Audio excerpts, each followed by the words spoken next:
Using the midsegment theorem is actually pretty easy. However, I got to explain to you a few definitions before we get started. In order to use the midsegment theorem, first of all you have to understand that point P, Q, and R are actually the midpoints of these outer lengths. Again, by definition, you know it's a midpoint because it splits the two lengths, the length in two, equally, as this shows here, here, and here. So what happens is, this is actually quite an easy theorem to use. You just have to pay attention to the details of the picture or the descriptions. For example, they tell you xz, down here, is a total length of 10. They tell you that xy is a total length of 12, and yz is a total length of 11. Right now we're trying to find PQ. PQ happens to be right here. Now, I'm going to use colors to help me out and guide me. This is parallel to this, and that happens anytime you have two midpoints of the side of a triangle being connected. So what you're going to do is you're going to use this 10 to help you find what the length of this is.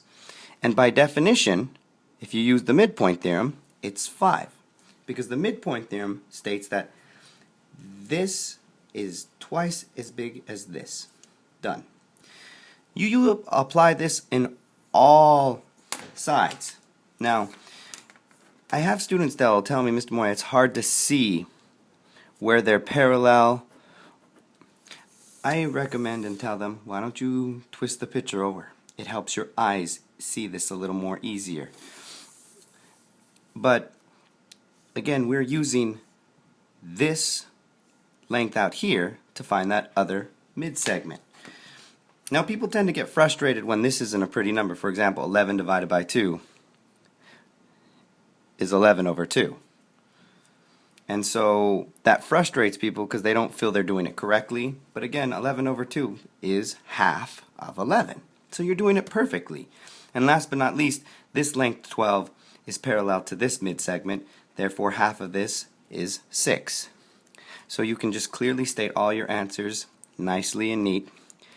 PQ is 5. PR is 11 over 2. And RQ is 6. Now what's nice about this formula is it can work backwards. Say they would have given you the middle segments, you could have found the outer segments by doubling it. This is how you use the midsegment theorem. Hope this helps.